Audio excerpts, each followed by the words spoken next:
All right, hello everybody. This is Jake, and I'm back with Ryan Spadafora, and we're ready to kick off coaching call number 3, I believe, for Niche Site Project 3. So thanks for joining us. And Ryan, how you doing tonight? Doing great, Jake. How are you doing? Good, man. Doing real well. Glad we could get back together. We're gonna jump into a presentation here in a moment. But if you were with us last time, and I'm gonna go ahead and make this. Is that full screen for you now, Ryan? It sure is, yeah. Cool, man. So when we left off last time, just to kind of recap for us and for everybody else that's listening, Ryan and I talked. We looked a little bit at sort of his 3 niches that we were considering for his site, and we sort of knocked one off the list, which was harmonica. We got rid of that and thought that the market wasn't big enough and didn't really have enough keyword diversity there, and a few different things that where we decided bowling and baseball, both sort of on the training side of things, in both of those sports. We're kind of looking at both those, which are things that Ryan has an interest in and some experience in. So we've narrowed it down to those two. We took a look at those markets a little bit, looked at our competitors last week. We looked in SEM Rush a little bit to see who some of the other folks that are ranking for keywords that would be important to us, just to kind of know what we're up against and get a feel for that market overall, and if we felt like it was a good market, and we did. And so the task this week for Ryan, leading up to this call, and this is what we're going to spend our time on today, was digging in and doing a little bit more in-depth keyword research on both those markets as we get to the point where hopefully very soon we're going to make a decision on what Ryan's going to do as far as picking a niche for his site. And so I asked Ryan to come up with about 10 keywords for each, and send those over to me so we could review a few of those on the call today, just to make sure that he's on the right track. Because as you may remember, Ryan's brand new to this. He's never built a niche site before. He just got access to Longtail Platinum a couple weeks ago when we started this. So he's brand new to the software, which is sort of our keyword research tool that we use. Ryan's a new guy, and so just want to make sure that he's on the right track and on the right, the right path as far as the kinds of keywords that we're looking for. And that's what we're going to discuss today. And so I was talking to Ryan a little bit about that, because I've been doing this for several years now. So sometimes you forget when you're brand new like that, what it's like and how challenging it can be. So I'm just curious, Ryan. I want to hear your take on how did it go this week? How did you think it went, and what were some of the techniques that you used to find your keywords, and maybe some things that you found difficult, some things that were easier than you thought, or just some of your thoughts on the project. Yeah, it was good. It was using the techniques that you showed me on the last call.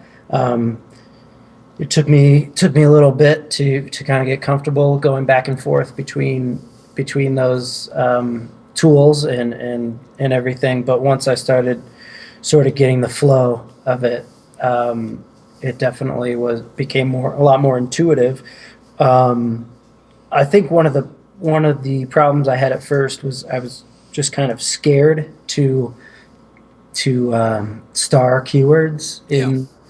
in Longtail Pro. I was like really being hard on all the keywords, and then I just, as time went on, I started to see which keywords were the good ones, and I got a little more comfortable, and I just started starring away.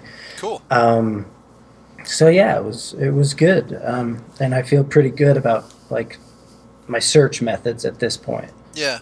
What did you do? I mean, what did you do to like? Were you just doing stuff as far as seed keywords and all that? Were you just picking stuff off the top of your head? I know these are both topics you know well, or was there anything else you did as far as getting ideas and kind of getting the juices flowing a little bit? I At first I was doing a lot of seed keyword stuff, Hmm. but then as time went on, I kind of realized that I did know a lot about these subjects, and I just started thinking, what have I searched before? Yeah. And I started going down that path um, a little bit. So that definitely helped. And I also just looked at a lot of the competition. Hmm. I dug into SEM Rush a lot and kind of went through the competitors, and I went through a lot of their. I went to their sites and dug around, and it just kept opening new doors. Yeah. Um, Cool. I did. Did did you do the paid plan, or were you just doing what they give you for free there? I just did what they were giving me for free, but I Nice. think I've got to upgrade. I think because they did shut me off at a Okay. certain point. They cut you out. Yeah, but so I was doing it between work and home, so I was able to sort of cheat the system a little bit and get a few extra I got you. searches in there. But I also went on Moz Uh huh. and checked stuff out on there, and I have the Moz bar plugin Okay. or whatever, so I was using Yeah. some of those metrics as well, and but I definitely got a. I'm gonna get a SEM Rush plan Cool. going, so because it's really seems like it's worth it. Yeah. I mean, definitely so, especially early on. It's one of those things where you don't have to, Hmm. in my opinion, you don't have to keep it forever. Maybe it's something you keep for a month or two, because you can do a whole lot of damage as far as I do a lot of keyword binging on sites where I do Hmm. the vast majority of it up front, and there's a little bit ongoing, but you do a big bulk of it early, and SEM Rushes can be a really helpful tool when you're doing that. So that's cool, man. And yeah, the Moz bar, I didn't even think to mention that, but I use that as well just to kind of quickly see the domain authority. That's a little Chrome. At least I use Chrome. They might have it for Firefox too, but They have it for Firefox too, but the Chrome one seems to I think works a little bit yeah, better. just a little free browser extension that you can get a Yeah. little info on the sites that you're visiting for those that might be wondering what we're talking about there. So very cool. All right, man. Well, let's dive into it. So let's talk about, and like I said, today we're basically going to review a few of the keywords that you sent over to me from your work, and I'll tell you, what I see there and what I like about them, what I don't like about them, what concerns me, what excites me about them, that sort of thing. So, but before I do that, I want to lay a little bit more groundwork because after this call, we're going to get into doing even more of what you just did. And I told you before we got on the line, you get faster as you go. You get more of a knack for this stuff as you go. So be encouraged about that. If it felt laborious or you were talking about, uncertainty and that sort of thing, absolutely. Once we start seeing some success and you're going to be successful in this, you'll start getting more confident about the keywords that you see. And it's weird, like it's like another sense that takes over where you just kind of see it and like you immediately just know the kind of content you would create for that keyword, and you just do a quick scan and like you have a really good feeling about it. And anyway, you'll get to that point, so it won't always be as difficult as it was. So that's the good news. But I want to talk a little bit about keyword mindset. And Ryan, I've got several slides in here today, and I think this is going to be helpful for you. But please feel free to stop me as always if you have questions Sure. or clarification or whatever. Yeah. So, first of all, and I think we've talked about this, but I just want to be clear on this. When we talk about this site and our site plan overall, our mindset is that we're creating a collection of keywords that fit under our umbrella. They fit in our niche. And that's what we've been talking about all along. And it's important because I want to make sure that you understand it's not about one keyword. And sometimes it's exciting to find like a really good keyword that fits in your niche, and that's great. But it's not all about one keyword, because it's like the old adage of putting all your eggs in one basket. It's kind of like that. If things don't work out with that one big keyword that you were really holding on to, you're kind of screwed. Hmm. So we're thinking about it as a collection of keywords, and I've seen that come up a lot, or these types of questions come up a lot on the in the Facebook group there that we started with this niche site project. Other people asking about this keyword or that keyword, and that's all well and good. But we don't want to base a site off of one big keyword. That's for sure. So that's kind of how we're thinking about it, is just building this collection of related ideas, basically. Um, Would that be what you would call like a micro niche site, or Probably, yeah. okay? And a lot of folks, and Spencer used to do it this way too, and he doesn't really anymore. This idea of, he would talk about like a primary keyword a few years back, and I think when him and Perrin did this 3 or 4 years ago, they kind of used their homepage as like this really long guide to whatever their main target keyword was, what they called like their primary keyword, which I think was best safety razor or something like that. It was like a Right, shaving right. site. And so it was this big content page. And I'm not saying that that's wrong, but I just don't do that. And we're not going to do that. Like, our homepage is not going to be concerned about a keyword at all. it's going to be Cool. more of like a hub of the site. Like we may get to where we have sort of an opt-in form, but I envision it as, at the very least, it'll be sort of a blog roll of like our most recent posts that we've put out. But I Yeah. also like to create like I'm getting a little bit ahead, but I like to create like custom images of what I consider like my anchor posts, like the things that I think are like my best work, and sort of Hmm. feature them on the homepage and make it look real sharp. So like when you're on the homepage, like you kind of see your options for these are the things I should be looking at on my site. It's sort of that hub. I'm not Hmm. worried about a keyword, you know, and so the keywords are the posts themselves, and so that's yeah, that definitely has shifted, and so anything that's different than that, I think, is a little bit too narrow when we're talking about just targeting one or two keywords. Like I said, you know, I'd like to get to where we're targeting at least 100 different keywords. So yeah, absolutely. Cool. And then keywords serve different purposes, and I think it's important to get this out in the open and just understand this as you're looking into stuff. Some are perfect for monetizing things, and this is what we call buyer keywords. And we're going to look at one or two that you sent over like this. So a lot of times, those are, you know, things that have best in it. So best whatever baseball glove, best bowling ball for a certain type of person or something like that. Those would be buyer keywords. Those are people that are very likely looking to buy that item very soon, just based on the nature of that search. You know, they're wanting to find the best one because they're thinking about buying one, and so those are great keywords for monetizing through affiliate products, or even your own products, maybe down the road, that sort of thing. Other keywords are just about getting easy traffic, and these are very low competition keywords that you may not even see a connection to monetization. So they're not about a product at all. It Hmm. might be teaching you how to do something about the sport, that sort of thing. And we're going to look at one of those that you sent over. And that's fine, because those are still important, even if you don't, you know, and on those pages, you can have AdSense ads and things like that to monetize some of that traffic. But even if you don't do that, we're eventually going to get to the point where we have lead magnets that we're sending people, and basically what that is something for free that we give you in exchange for your email, you know. And so it might be a Hmm. pop-up or something like that about how to get better at bowling, or some real specific thing that will teach you that sort of thing, like a free guide to something.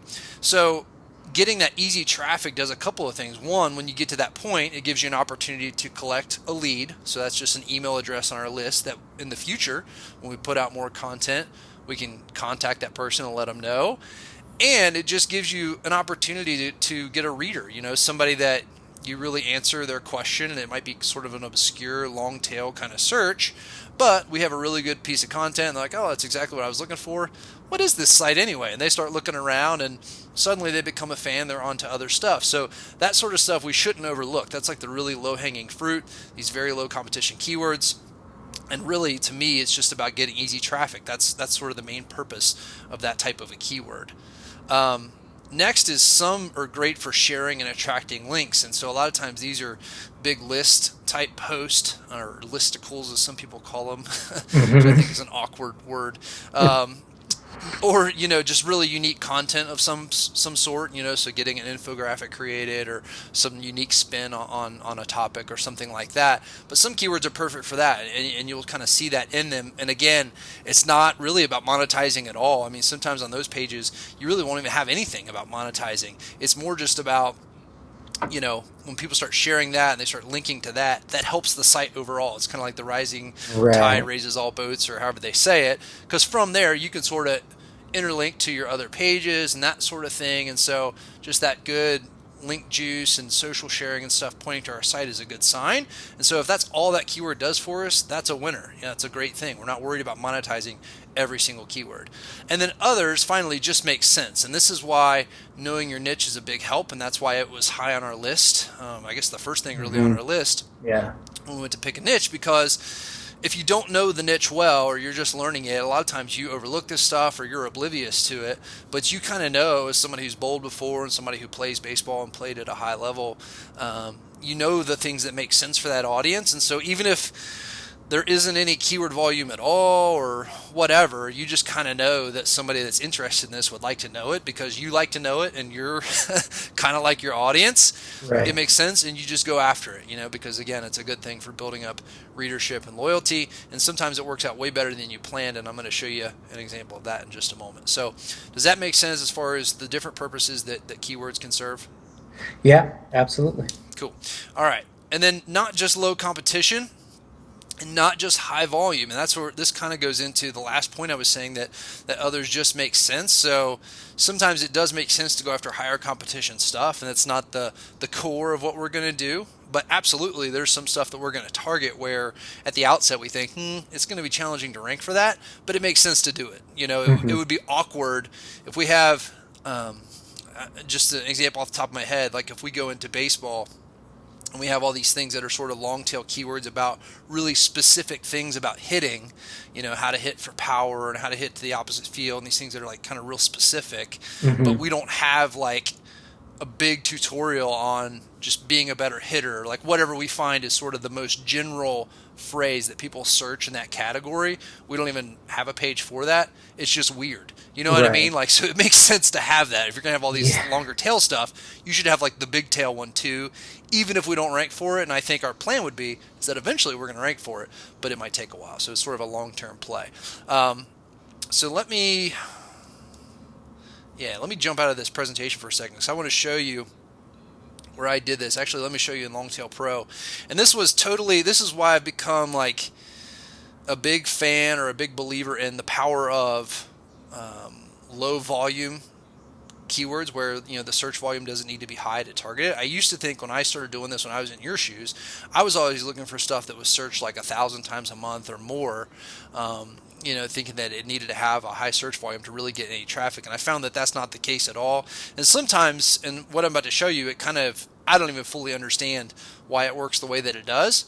But it's a Hmm. testament to why doing the stuff that makes sense to your audience when you know your audience is always a good idea. And so, as you know, and some people listening to this know because this is the one site that I'm sort of public about. The first site that I did and I use for a lot of examples on the Longtail Pro blog is ballparksavvy.com, which don't judge me for anything you read on there. Most of it was written like in 2008.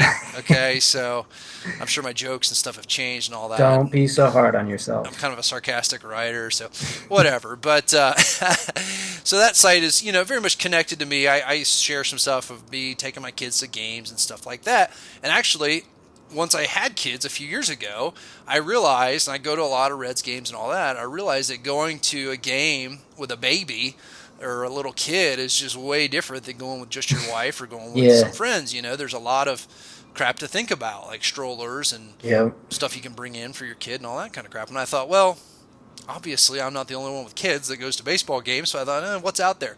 So I looked, and there wasn't a whole lot out there, at least that was comprehensive, and so I just did it. I wrote the ultimate guide to taking kids to a baseball game, and I actually put this in I put a little list here of the keywords we're going to review later. But this one here, this taking kids to a baseball game, which was kind of the main keyword I targeted. The very first result is mine, which I'll show you here in a Hey. second. Yeah, but you can see the search volume is 0 for this, according to Google. I think at the time when I did it, it said 10.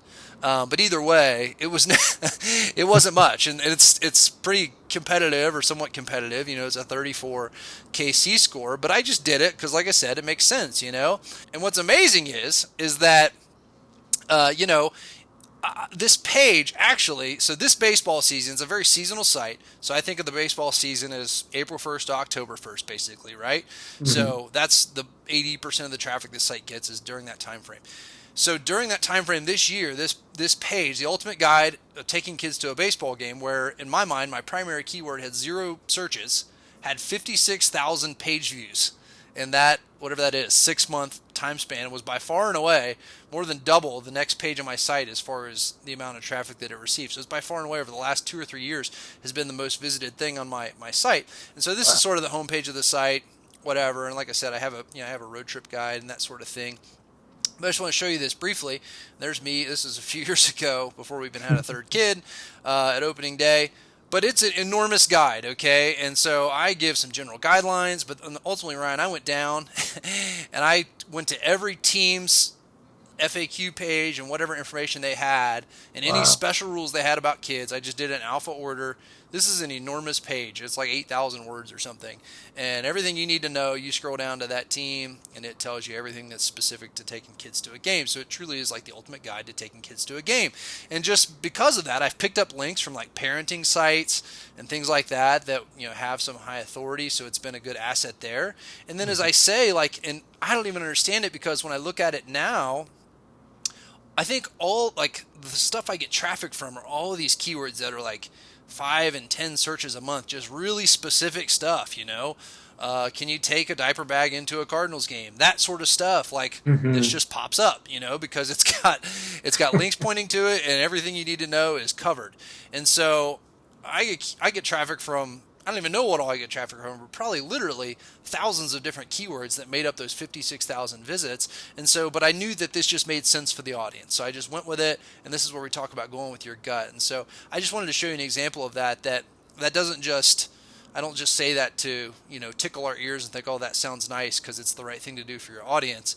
But it actually works. When you really know your market and you do this sort of stuff, it can really turn into a success, even if the search volume doesn't look like it. Trust your instinct and go for it, okay? So that's important to keep in mind. So don't be afraid to throw a star on something that has a really low search volume. I'm Hmm. not too worried about it because there's going to be a lot of similar keywords and all that. And so if everything else is there, go for it for sure. Cool? Cool. All right, let me jump back here. Okay. And I'll speed things up, man. I get Don't wordy on this stuff. don't Uh, worry about it. all right, so I'm going to show you a little bit of stuff, and a couple of these. I don't know. Did you have a chance to? I linked. I think I sent it to you in email. I definitely put it in the blog post about watching a replay of a webinar we did back in the fall. Did you get a chance to see that? Yep. Okay, because there's going to be a test. No, I'm just kidding. These next two slides come from that webinar, but I just wanted to rehash them and sort of explain it for you on the call, and then just for everybody else listening as well, because I think they're relevant for where we're at this point in the process. And as you get into deeper keyword research, the stuff I'm about to share I think is going to be really helpful for your mindset and taking the keywords that you found and expanding that further and further and further. All right, so how to make keywords have a longer tail, keyword modifiers, and what that means is I'm going to show you an example in just a minute, but it's basically taking sort of the base keywords like a baseball glove or a bowling ball or a bowling bag or something like that, and adding things to the beginning and the end of it to make it have a longer tail, to make it a more specific search phrase. So beyond just bowling bag, which we're not going to rank for because it's a product type keyword, Hmm. what other kind of stuff are people looking for with bowling bag?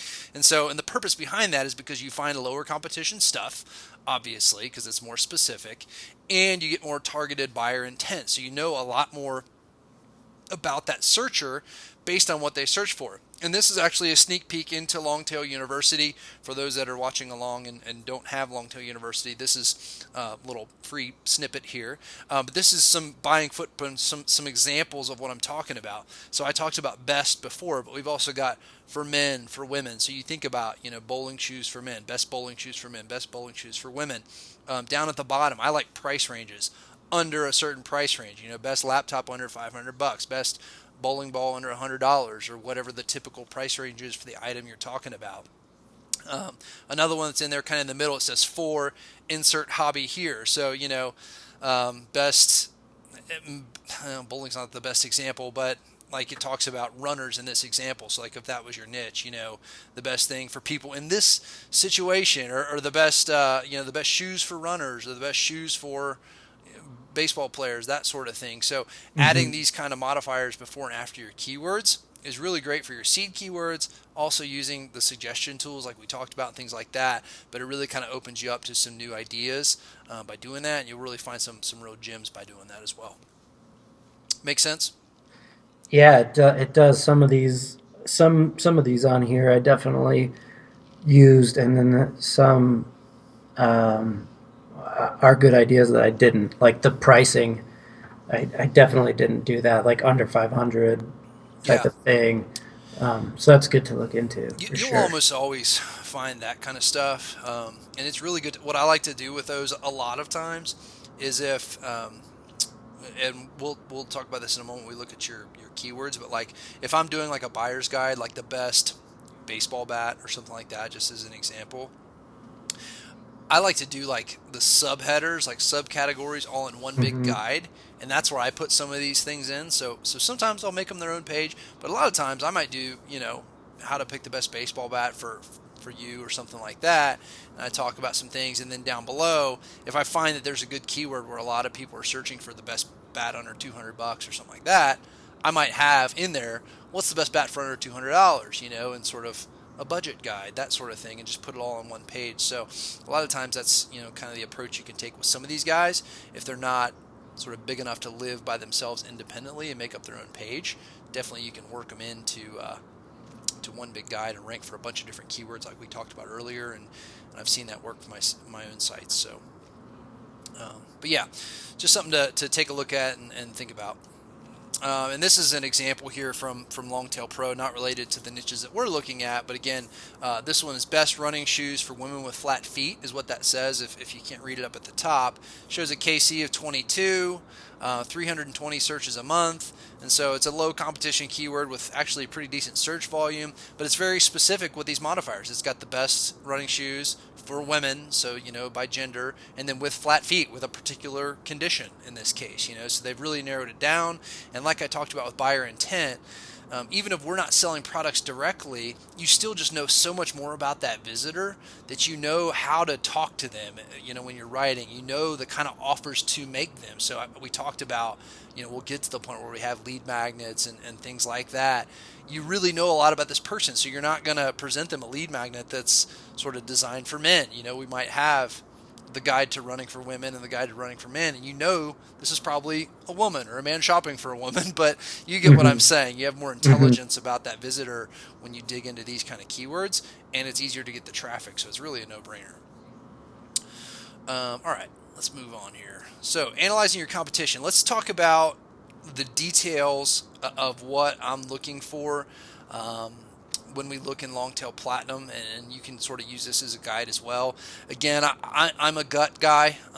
More and more, the more I do this, if one or two of these doesn't meet, but I feel like it's the right kind of keyword, or I just feel good about it, I'll do it anyway.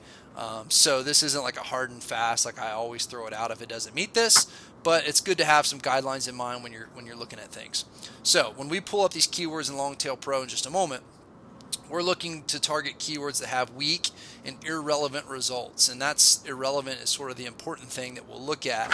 And so we're looking at, are they using the exact keyword, the exact phrase in their page title, or parts of it, or not at all, and how many results are not using it? Because I think we talked about this a little bit last week.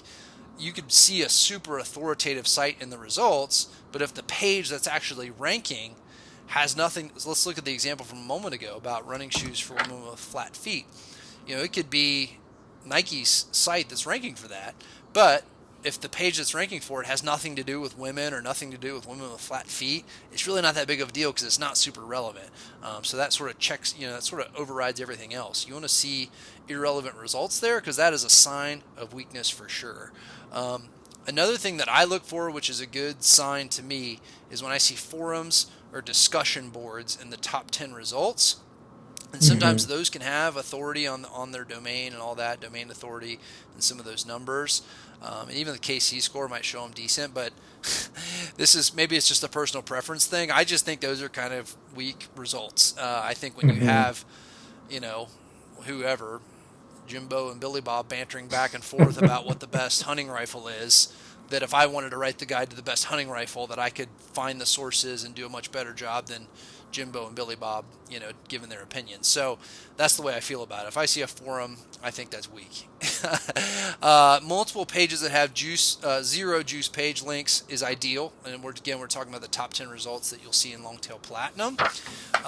So that's just links pointing to the site that are passing um, juice, as they say. So I guess like do follow links, which getting kind of technical, but basically just links that are sort of sharing authority. It's just your Hmm. typical backlink. And even the number just zero means they don't have any like real links pointing to that page at all, which is a great sign because that tells me that I don't need any links to rank for it. Or as a bonus, if I am able to get some links pointing to this page, or even just do my own internal linking, which we'll talk more about that down the road, link to it from other relevant pages on my site, it's probably enough to get me in the top 10.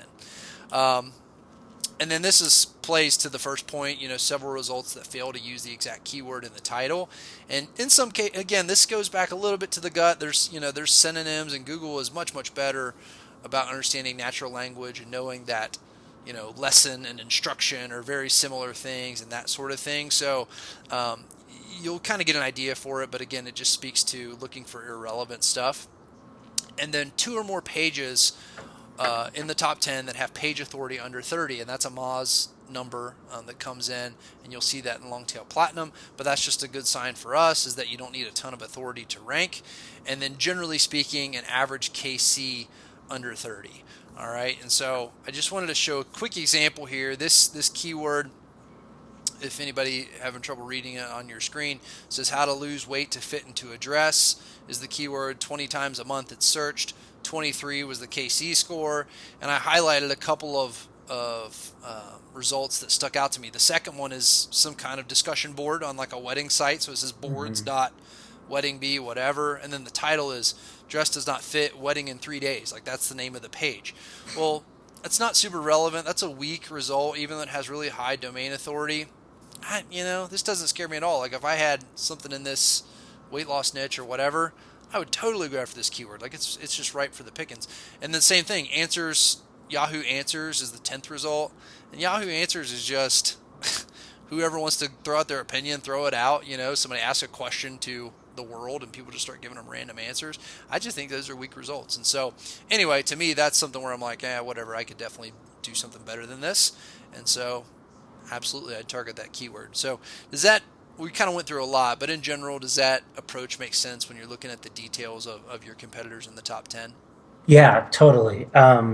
Juice links and things like that wasn't something I was really paying too much attention to. So it'll be good to go back through Yeah. and pay a little bit of attention to that. And even page authority versus domain authority, I wasn't exactly clear on.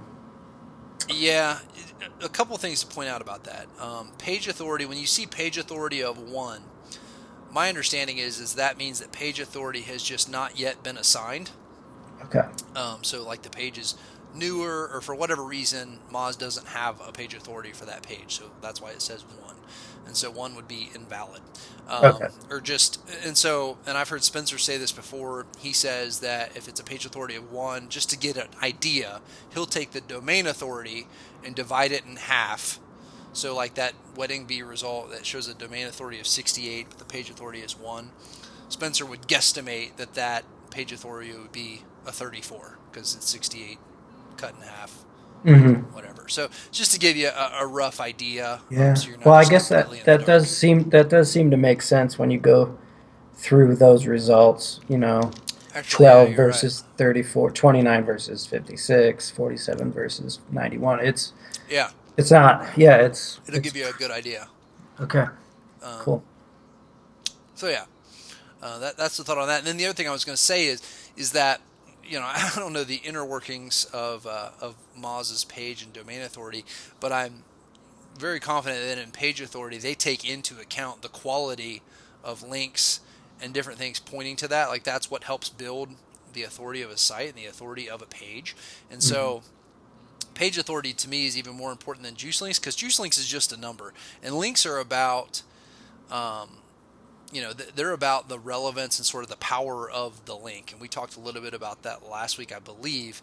Stuff runs together on me, so if I assumed I told you something I didn't, let me know. But if you get 100 links from just horrible sites with no authority and whatever, spammy links, like, that's bad. But that might Right. still show, it might count as a link, but it's not a good link. But page authority would include that. Like, it would, I might have a chunk of links like that, but they're all low authority and they're not passing much authority to me, so my page authority is still low. So really the page authority is the more important number. Gotcha. But for me, like I said, I look at the R score, the KC score, which sort of takes all these into account and the relevance. Like that's kind of what it's a combination of, is all of these different numbers you see and how relevant the results are to the keyword. And so to me, that's sort of the ultimate number. That times my gut, divide it in half, and then you take the square root, and then I decide whether or not to click the start button. Does that sound easy enough? Perfect. But no, seriously, does it make sense what I'm saying? Yeah, yeah. Okay, cool. So yeah, general guidelines. Check the competition, and this is just just a little chart here just to show you. You may have seen this elsewhere, but this is sort of how we scale it on our KC score. So anything below 30, we consider it low competition. 30 to 40 doesn't mean that it's out of consideration at all. It's just going to be a little bit more difficult, maybe take a little bit longer, more effort, that sort of thing. And then once you're above that, we might do some keywords like that if they make sense for the audience, like we talked about, but we won't really have our fingers crossed waiting to rank really highly for those. We just know that it was a good idea for our readers. So, all right, so let me bounce out real quick to Longtail Pro, Longtail Platinum, and I want to take a look at a few of the keywords that you sent me. Sure. And we'll talk about those. And so I just pulled a smattering of them, and we'll go into these examples, and I'll sort of read the things.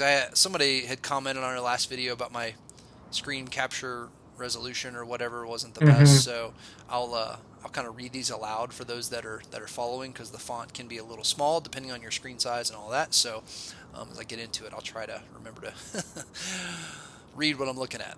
All right, so let's just take a look at this first one here. So bowling tips for beginners. And honestly, I can't remember. Did I throw this one in there on my own, Ryan, or did you send this one to me? I could tell you right now. No, I gave that one to you. You did? Yes. Okay, cool. So this one, 390 searches a month. The KC for me pulled back at 34. I think you said it pulled back a little bit lower for you, which may have that number can change. Usually it's not by more than a point or two very often. And how it would change is just typically if the top 10 results change, which, as you know, Google results change all the time. It's not like it's a snapshot that stays forever. And maybe today there's sort of a crappy result at number 10, and tomorrow that gets replaced by like a pretty good result. That might bump the KC score up or down, or you know what I'm saying, just depending on that circumstance. So if there's some variance, it's not that big of a deal. But let's take a look at this just as a whole and some of the details. So bowling tips for beginners. First thing is, I like the keyword just because it makes sense. If we were to go into the bowling niche, bowling tips for beginners is just like, that's something we would have to cover, right?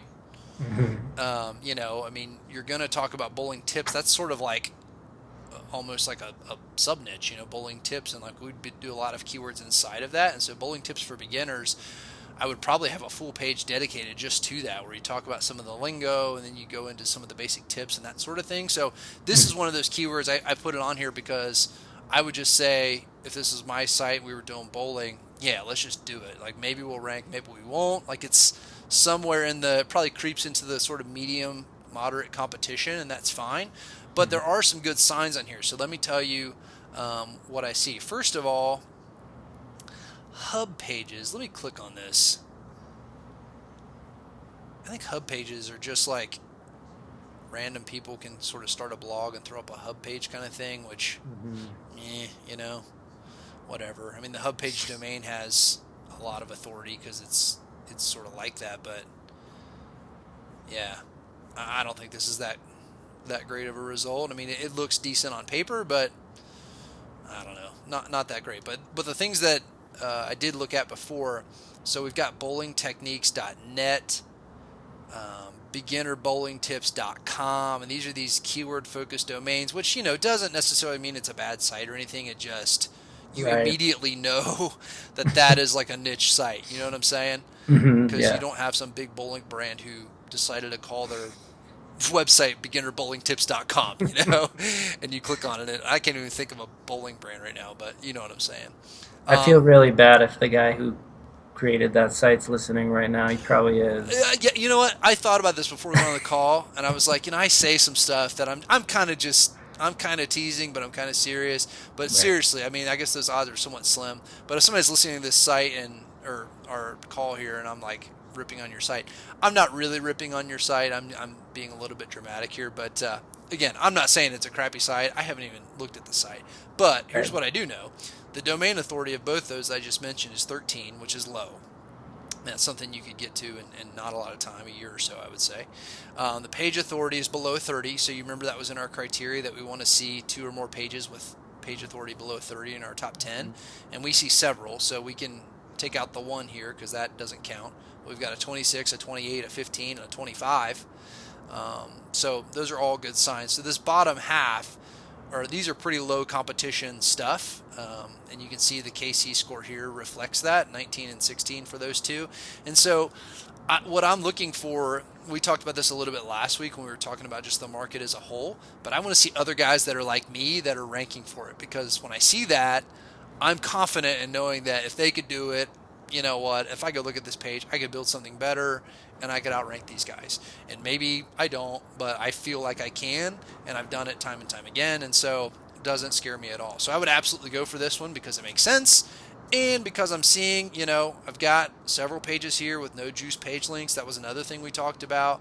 The KC score is iffy. It's a little bit higher than we'd say, but everything else is pointing to saying yes. And Hmm. even if the KC score in this case was 50, I would still do it, because on my site that's going to be about training you how to bowl, if I don't have a page on there that's about bowling tips for beginners, what the heck kind of site do I have? You know what I'm saying? Hmm. So we Yep. just do it anyway. So that's my thoughts on that one. What does that make sense? Do you have any questions about that? No. Yeah. Totally. Okay, cool. So let's move on. Let me talk about one that this one here is best baseball equipment bags. I'm not a huge fan of this one. Now the search volume's 10, and that's fine. That's low, but whatever. I talked about that before. I gave my spiel about why I don't really care about that. Hmm. So that doesn't concern me. The KC score is 24, which is good. The thing that concerns me about this one is I feel like, and correct me if I'm wrong, but maybe this is like a regional thing. Maybe we're about to just learn something about each other and where we live. But when I talk, I would never say, and I played baseball for a lot of years, I would never say a baseball equipment bag. Like, that's just not what I say. Like, I always called it a bat bag, and that's what I carried all my stuff in. Do you call it a bat bag, or what do you call it? Yeah. Yeah. Bat bag. I don't know what I would call it, but that in general, this is a question that I did have. Okay. Um, there are so many dumb keywords. I mean, it just like I would never title an article what this keyword is. You know what Right. I mean? Like, Right. how do you approach that? Like, because there's some really like keywords that seem like they're good, and then the wording of it is like, well, if I titled a blog article this exact keyword, Yeah. it would like people would think that you know I'm maybe not the brightest guy. Right, right. Well, that's kind of what I was getting to with this one. Like, I would never say best baseball equipment bags. I don't know that many people do. And again, maybe I'm wrong, but I was kind of looking on these things, and there's a couple things that say equipment bags, but this Hmm. first one says baseball and softball bat bags, and then it says buy equipment, that sort of thing. Like, it's not really talking about like an equipment bag. And so to me, it's like, and you'll find this where it's sort of a less popular way to say something, and so it's got a little bit of search volume, but really what they're talking about is called something else. So like in this case, we would dig a little bit, and maybe I'm wrong. Maybe the most common phrase isn't a bat bag. Maybe people call it a baseball bag, which is fine. I Hmm. submit the fact that I could be in the minority. But whatever that is, we sort of want to look a level up when we see a keyword like this, and we want to find what the more common phrase is. So like, I know that most people don't call it a baseball equipment bag. That just sounds awkward. And so I would just sort of throw it out for that reason, because it's basically a synonym of something else. And my thought is that if we find, and we'll look at best baseball bags in a minute, which I've also got on the list, and I like that one a lot better. So if we went after something that seems more popular and it has a higher search volume and all that, Hmm. um, I sort of think that we can also rank for best baseball equipment bags, because maybe the word equipment sneaks into our content a time or two or whatever, but Hmm. we don't even really worry about it. It just kind of happens naturally. And so I didn't do this, but I wouldn't doubt if there's some some sites in common here. If we look at these two that are in the top 10, there's probably some of these guys that are ranking for both, would be my guess. And so you'll see that with things that are like really similar. So anyway, yeah, I just wanted to point that one out. I wouldn't worry about that. And like you said, if it is something that's awkward to say, I'll find a different way to say it, or maybe just rethink that keyword in its entirety, or just get as close as I can. Like if I have to switch around a couple of words or that sort of thing, just do it. Just do what's better for the human visitor. Right. You don't want to say something that's like just sounds weird to say. Right. Right. So that's a good rule of thumb to follow. So, all right. So makes sense on that. Yep. Okay. So let's look at, since we're here, best baseball bags, and this one has search volume of 90, KC of 27. It's a good buyer keyword, right? Best in front of it means that they're looking for a baseball bag. They're wanting to see reviews, things like that. Here's what I see on this one. This one I'm a little bit wishy-washy on. I would probably go after it, but here's what I see. So these first results, the first one is Amazon, which is I don't know. I guess I'm okay with that. So obviously these are products. The second one is also products. I looked at that Home Run Monkey. It's Home like an Run Monkey. e-commerce. Yeah. It takes you right to like a page with, just gear where you buy it and add it to your cart and that sort of thing. But the next one, the fourth one down, this baseballdiamond.com. This has a domain authority of 19, page authority of 19. And this actually is just a niche site. So if I click on this, pull it up real quick, you can tell, and you go down, and they even have these buy for Amazon buttons, which whatever. So they're not actually selling products. They're just sending you to Amazon, and they kind of break it down by types and the different brands and stuff like that. And so again, when I see that and it's lower authority and all that, that's when I think, yeah, I could do this. So just because that result is there, that's enough for me, because it makes sense as far as our audience. It makes sense to do that content. It's a very good buyer keyword.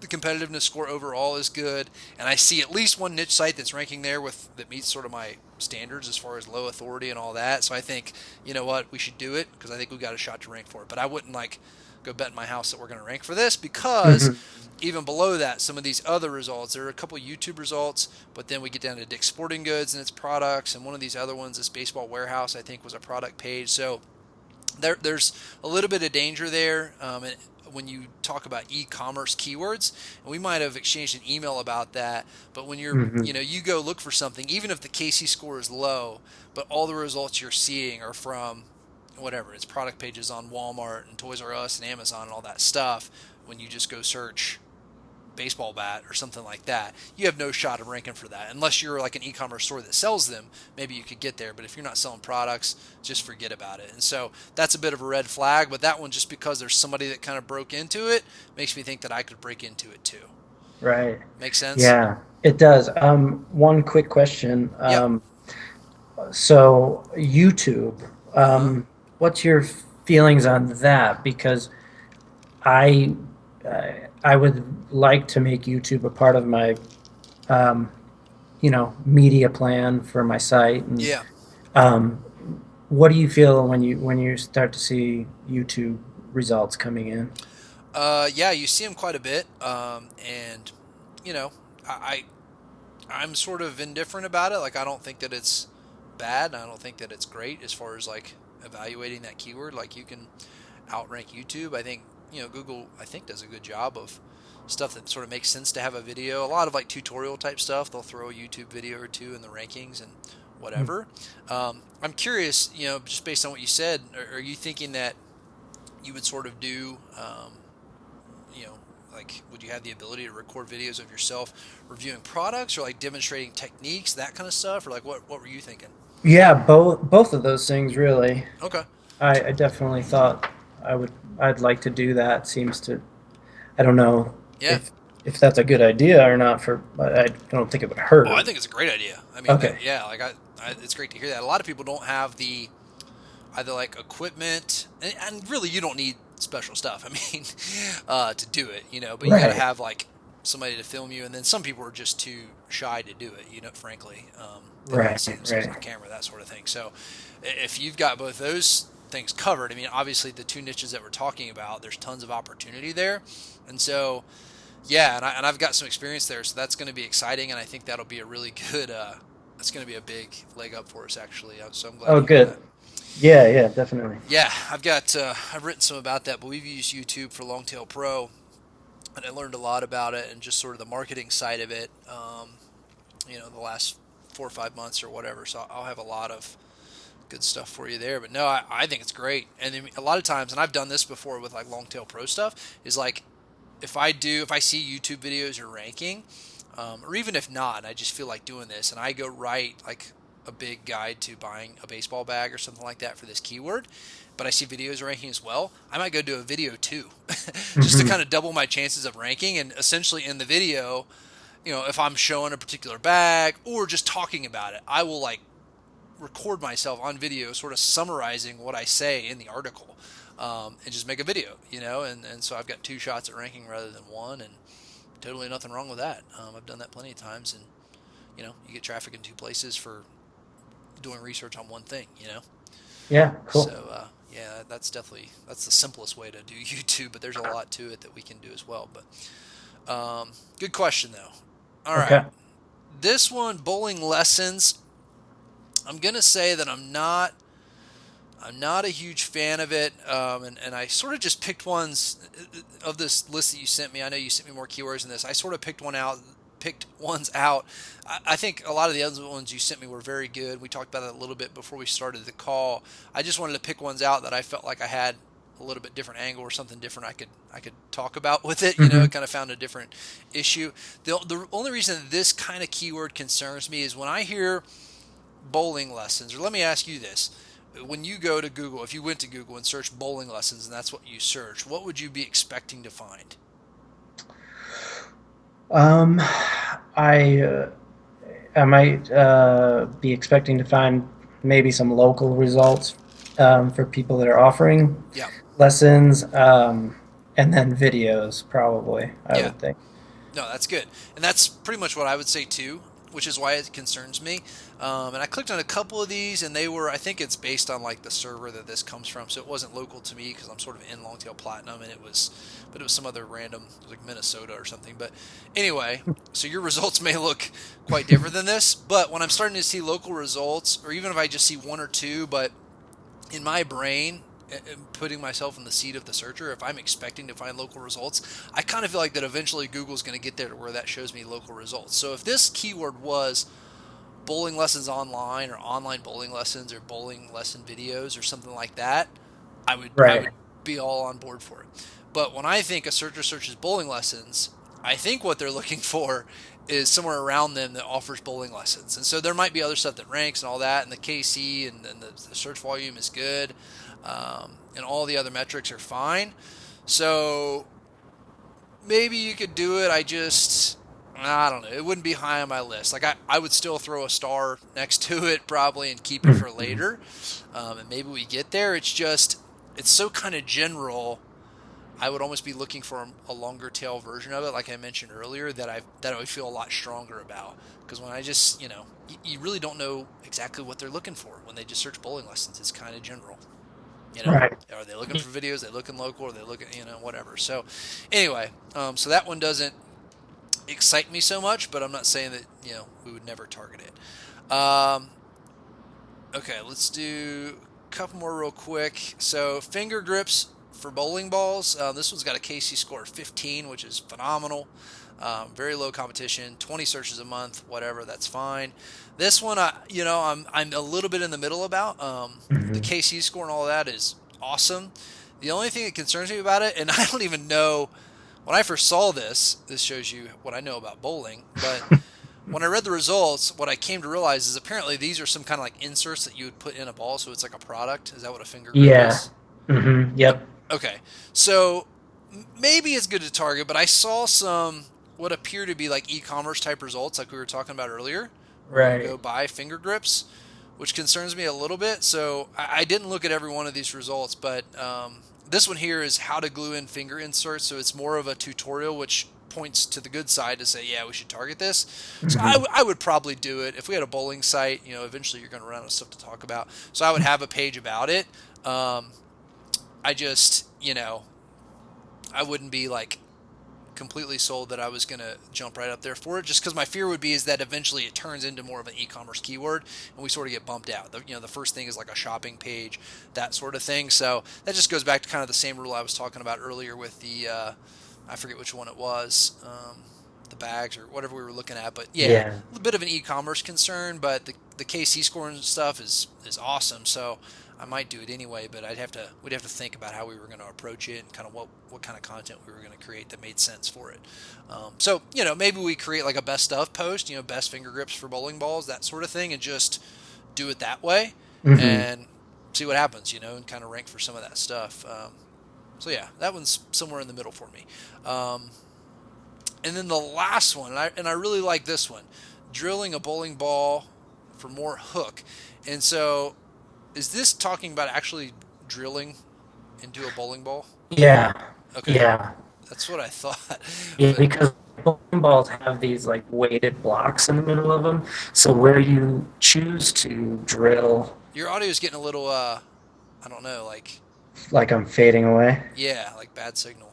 I did just get some sort of weird pop-up that said that my internet connection just was not stellar. You still Do I on? sound any? Is it still bad or? Are you still on America Online out there? Or Let actually, me, you sound a lot better now.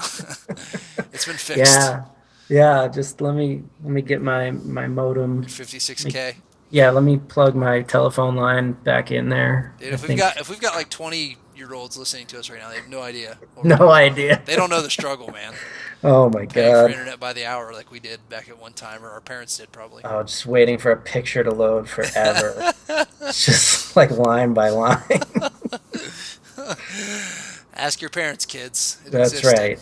Uh, So old. yeah, we won't even talk about pre-internet days, man. It's ancient history. So yeah, so actually physically drilling into a bowling ball and Yeah. kind of changing the weight for that's what I thought this was having to do with. Um, so yeah, this is a really good keyword. KC scored 21 is the average. We talked earlier about looking for page authority, at least two results under 30. There are, well, take the one out, I guess, and there are two, three, four of those, including the first one, which has a 9, which is awesome. Um, you know, a lot of pages with 0 links. I mean, it's good down the board, and it's just a good informational type keyword to teach somebody how to do Hmm. that, and a good audience builder, and that's sort of the purpose I would see for that keyword. And then you also look at the titles here. And this is sort of important. I talked about relevance, and relevance is such a big factor. But look at the second result. The page title is Layouts Dash Radical Bowling.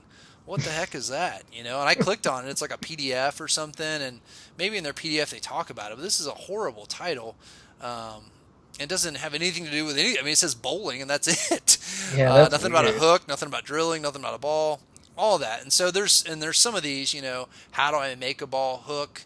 And I feel like a lot of the results are about that, but they aren't Hmm. about drilling into a ball. And so a lot of these guys really are just totally missing it. And that's why I wanted to call out this one, because this is the perfect example of what I was talking about earlier with relevance. And you found a really good keyword here, is that when you look and see this, like Google's job and Google's goal, I guess would be a better way to say it, is to provide the most relevant results to the person that's searching. And so when you can look as a human, you say, these results, they're not even what this person's searching for. I just kind of believe that Google figures that stuff out, and they get better and better at that eventually. And so when I see, how to hook a bowling ball 10 steps from WikiHow, whatever, that's really not what this guy's asking. He's asking about how to drill his bowling ball to make it hook more. So that's an irrelevant result. So even though it has like good authority, I'm like, whatever, I can move right past them because it's not focused on this search term. Does that make sense, that mentality of that?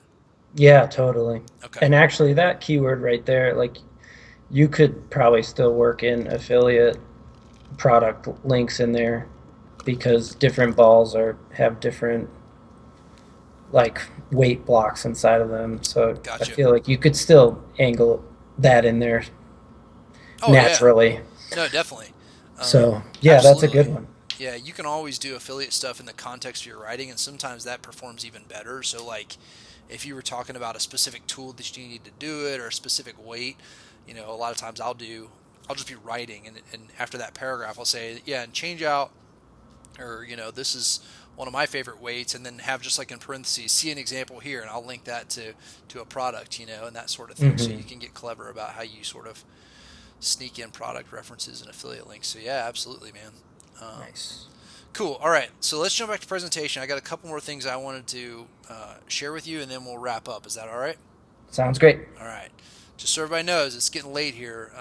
I'm East Coast. Ryan I is know you're. Mountain Time, so I'm past 11 p.m. now. We're doing a PM call for you Wow. guys because I found out that Spencer and Perrin are already like getting to their fourth call. And they told me I'm a call behind, which we don't really Well, have like that's like a hard and fast schedule. I was like, what the heck, guys? So anyway, I felt a little, you all know, right, we're underdogs already. I Perfect. guess, yeah. I I was like like, I like how that. often are you guys talking to these people? Don't they, they have lives or something? I got a working man here. Got to be sensitive to that. So, anyway, but wanted to squeeze in this call this week for sure. But so if I start to lose my mind or talk crazy, you know what the deal is. It's bedtime. Yeah, All right. So let me wrap up with a couple of slides here, and I think that hopefully this will be helpful for you. I just a lot of this stuff, Ryan, honestly, for me is like it's stuff that I know in my head, and I've sort of just made some of this stuff. I've kind of made up these beliefs just through experience, and it's just sort of my mental approach to how I think about these things. But I never really put them down on paper, so it was actually a good exercise for me, and kind of challenging to like say, what if I'm telling this to somebody else, like how do I explain this? And so hopefully just sort of letting you inside of my mind, and when I'm looking at keywords, the kinds of things I'm thinking about, I'm hoping that I can transfer that over to you, and so you start to take on this mentality. That's not to say that I'm perfect or whatever, the be all end all, but I do think it's helpful to sort of think about these things in certain ways to understand when you're staring at a keyword that it's not just a keyword. You want to be thinking about what's that keyword going to do for my site? Like, what's the end goal for that keyword? And that's what some of this is about. And so that's the first thing I have on here when I talk about mental approach to keywords is what kind of content am I going to create for that. And some of that probably came out when I was talking about the keywords that you sent over. But when I see a keyword, and sometimes I'll note it in Longtail Pro, or sometimes I just know it and I don't feel like it's just me working on a site by myself, so I don't feel like I need to write it down because I know that I won't forget. But I'll see a Mhm. keyword and like immediately know, is that a list? Is that like a 500 to 700 word article? Is that a buyer's guide? Is that going to be an affiliate focused thing? What is it? Is that something I can turn into like a really nice shareable piece of content that I can do, some outreach with other folks in my niche, and maybe get some links in return and that sort of thing. So like when I see that keyword, like I'm immediately thinking about, okay, there's the keyword. What kind of content am I going to create? And I want to have just a rough idea. And as I say, as you get a little bit more experience with this, kind of get your feet wet, you'll get there too. If you're not already, where you just know, you see that word, and you're like, yeah, I think that'll be turn into that kind of content and work really nicely. So you sort of just get this vision for what it's going to turn into. Um, Second thing is thinking about how you're going to monetize, and so this is closely related. But when I see how-to posts, and this is just easy answers, and we talked about maybe getting to the point where you do your own product, either physical or digital type product, and that, Mhm. sort of a long-term thing. But early on, the easiest wins are using AdSense, the Google ads, to get pay-per-click money. Mhm. That's the most hands-off way to monetize a site. I'm an AdSense fan. And then using affiliate sales, which can be Amazon for physical products, or there's tons of other affiliate stuff there as well. But when Mhm. I see a how-to post like the one we were talking about a minute ago, and you mentioned that there would be opportunities to include affiliate stuff there, but how to drill your bowling ball to make it hook more.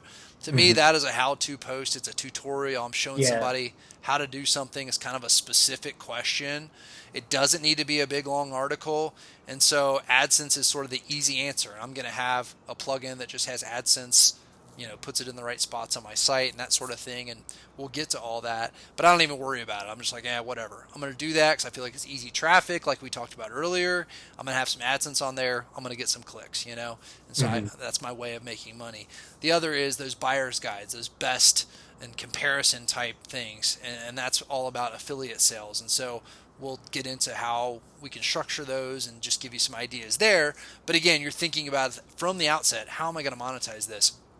And then the other lists and those types of things are great for sharing on social media, great for attracting links from others. So it's good to get those in front of people that you want to sort of network with in your niche and that sort of thing. And so, there's some keywords that I'm not even worried about monetizing at all. And I've got plenty of stuff like that. And so I talked about that a little bit earlier, but it's important to note that, we're thinking about this thing as one big picture, and not every little spoke of the wheel needs to be about making money. We're going to have plenty of content that's really not directly tied to monetizing, but that stuff's really important for sharing and sort of, getting our name out there and getting authority to our site. And so it all sort of works together. Right. And then the next thing, mental approach to keywords, looking for patterns. And this is really important. It's going to help you go from, when you find a good keyword, not just stopping there, but seeing where else that can take you. And so I put a couple of sports-related examples in here because I think it's an easy way to demonstrate it, but it could apply to just about anything. Let's just say, for instance, you find a keyword that's how to shoot like LeBron. Immediately, you should be thinking, okay, what's a similar keyword to that people might also be searching for? And the first one I thought of was somebody says how to shoot like Steph Curry. How to shoot like Kevin Durant. And so my thought is that when you see keywords like that are sort of celebrity or athlete type focused, the other one, what driver does Tiger Woods use? Check on Phil Mickelson and see what that keyword volume looks like in the competition. Start looking for the other related people. And so when you find a nice little, and you'll hit things like that, just like that example, what driver does Tiger Woods use? If I was doing a golf site, I'd be like, oh, that's a nice little keyword. You might find it's got whatever, 100 people are searching for it, and it's got low competition. Like, cool. Why stop there? Like, you just need to understand that a lot of times there is a pattern. And so if somebody's looking for it about Tiger Woods, there's probably a group of people looking for it for Ricky Fowler and all these other, famous golfers and that sort of thing. So, take things out as far as you can take them. So when you find a good keyword, don't let it lie there. Go to Ubersuggest and say, what driver does whatever, and let it fill in the blank for you and try to find some ideas there. So look for those patterns and you're going to build out some longer lists. And then ultimately, think like the searcher. And this is critically important. And we talked about this a moment ago. We were looking at the bowling lessons or something like that. And I kind of asked, if you were searching, what would you be looking for? And you really need to ask yourself that a lot when you're doing this, because ultimately it's a human that's going to be coming to the site. It's not a robot. It's not an algorithm. It's a person. What else do they want to know? And so to the previous point, what driver does Tiger Woods use? Okay. If I was going to use that keyword and write about it, I'm not just going to have a page that's titled what driver does Tiger Woods use? And then it has like 5 words and it says the Nike Sumo driver. End of article. I mean, like you're going to add more to it than that. You think about them as a person, and okay, the person you're creating sort of a persona in your mind. What all stuff does that person want to know? Like, they probably want to know other stuff about Tiger Woods, I'm assuming, other gear that he uses, like what types of golf balls he uses and other equipment, maybe his bag, and some other things in there. So like when I sort of put myself in their shoes, I can make a better picture, and ultimately it helps me create better content because I understand that person. I really know what they're trying to get at, and that's the next point, is what's the root problem that I can solve. Like if they're looking for a driver, maybe they want to know more about how to hit the ball further and that sort of thing. So you're sort of creating this image of who this person is and what the real root of the problem is. So it's not all just about, oh, here, let me answer your immediate search. I want to connect to that person. Does that make sense? Totally. Yeah. Cool. Good. So, yep, so I just put through in a couple of examples from your actual keywords, and then we'll wrap up here. So one, best baseball bags. So basically I'm just taking this and kind of applying the stuff that I just talked about to 2 examples that you gave me to kind of hopefully help the rubber meet the road for you a little bit. So best baseball bags, looking at that keyword, I would go, once I found that and I feel like, yeah, that's a pretty good keyword, I'd probably target it like we talked about. I would go add 4 and find related ideas. So I would run over to Ubersuggest, say best baseball bags 4, suggest, and see what happens. And there's probably all kinds of those buyer footprints that I showed you earlier. There's probably a bunch of them. There's probably for little kids. There's probably for, I don't even know. Well, there's probably a dozen or more situations that people are looking for. And like we talked about earlier, that might ultimately lead to us creating the ultimate guide to picking the perfect baseball bag. But then inside of that, now I've got a bunch of really good ideas for sort of sub categories on that one big guide that I can fill in. And so, take that idea out to its end. And then ultimately, like I said, create the ultimate guide with affiliate links, etc. would be my initial thought for how I would monetize that keyword. And then finally, drilling a bowling ball for more hook. A definite how-to. AdSense is the easiest choice to monetize, like I talked about. You just write a solid article. Doesn't need to be long because uh, longer content tends to rank better in general. But when you find these really low competition keywords like this, 500 to 700 words is plenty, because there's only so much you can write about with some of these things. So it just doesn't make sense. If somebody has a pretty specific question, I'm not going to turn that into 2,000 words, because then it just gets ridiculous. So you can answer that probably in maybe 500 words and give them the steps they need to take, the tools they need, et cetera, et cetera. Wrap it up, call it a day. I've got a couple of AdSense ads on there, and as I start to rank, some people are going to click on them. I make a little bit of money. But again, going back to the very first point we started with, it's about that overall collection of keywords. And so that one little article isn't going to, have you quitting your night job. But when we throw together like 100 of those, and 15 of them are these buyer's guides that rank well and get affiliate products, and 40 of them, are really good how-to tutorial AdSense guides, and 15 of them are really good for social sharing and have really helped us get links to our site that help those other articles we just talked about rank better, and another dozen are just stuff that makes sense and audience connection type stuff. You start to see sort of the big picture of how it all works together, and you ultimately get to that point you can build out something something that's really profitable for you. So hopefully this was helpful. I think that's the last thing I had on the slide. Do you have any questions about that as far as the last couple of things I covered there, the mental approach and that sort of stuff? No, no, this is all good stuff. One question that I did kind of kind of coming up a little bit is when you start, doing targeting like affiliate keywords, like best baseball bags. I mean, where it kind of makes sense when if your site is reviewing best baseball bags, Yeah, it's like you should be reviewing almost everything across the board to a certain degree. right. Where do you draw the line on that? Or I know you don't want to like flood your website with affiliate links and things like that. So do you just um, Yeah, I think I know what you're saying. Well, let me answer what I think I know you're saying, and then okay. you tell me if that's what you're saying. What I usually do, some people will go into reviewing like every single model and have a page for like every bag known to man and all that. Mhm. And I don't do that, or at least I haven't done that to this point. I'm not saying that it's a bad thing to do, but usually for me, I put like all my effort into creating what I feel like, and that's why I call them buying guides, Mhm. because I think that helps me shape the mentality of it's not just about pitching that person a product. It's about if I'm buying this bag, what are the considerations I need to know? What are the variables? The different types and the different costs and price ranges and those sorts of things. So I think about it as educating a potential buyer, and that's sort of what I lead with. And then ultimately, I get into sort of hand picking, either based on personal experience or based on other reviews online. And when that's the case, you just be upfront about that to say, you're let's say that they've got reviews on Dick's Sporting Goods website and that sort of thing, and it's whatever Jim from Missouri who's reviewing this bag. I'll quote Jim from Missouri and say, he's a buyer, dicksportinggoods.com.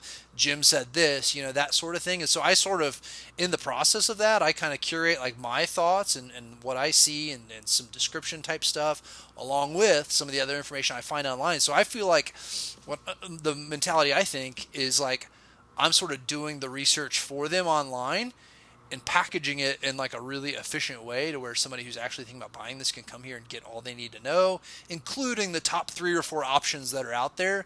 And I'm going to kind of give the most common pros and cons and some of the things you'll hear and that sort of thing. And so inside of that one enormous buyer's guide, typically I will have some small, 400 word or so review of the top 3 or 4 products that I'm recommending to them. So I'll actually have that all on one page. And what I found is that a lot of times I will rank for product keywords. So like a specific, Easton XZ37 backpack bag or something like that, Hmm. I found that I can rank for keywords like that by just having it as part of my enormous buying guide. So I don't Good. worry about creating my own page for the Easton bag. Gotcha. Okay. At least that's how I do it. So, Cool. but yeah. Any other questions or anything about anything we covered or just anything you've come across at this point? I think we covered most. Yeah, I think we covered most questions I had. Okay, cool. So at this point, we're wrapping up, and I just want to give Ryan sort of a, I guess, assignment for what to do from here, and then just let you guys know what's next. And so, as you know, we said at the beginning of the call, Ryan dove a little bit deeper into the bowling and baseball niches, which are the two that we're sort of deciding between. Ryan's deciding between. I want to make that clear. Ultimately, this is Ryan's site. Okay, Ryan is going to own this site. So ultimately, this stuff is Ryan's call. I'm here as sort of an advisor and a coach, but this will all be Ryan's deal. So when I say our, I think of us as a team, but this is your baby, man. So I'm just here to All help you out. right. But so you got final say on anything we do. Very good. Um, yeah. So that said, so Ryan's close to making a decision. So we're planning on doing the next week. So maybe on the next call we'll announce that. If not, the call after that. But the plan from here is that. Our next call is going to be very content focused, and so in between this call and the next, Ryan is going to take the stuff that we talked about today and build out that keyword list to be much larger, to get us a long list of keywords in the niche that he wants to pursue.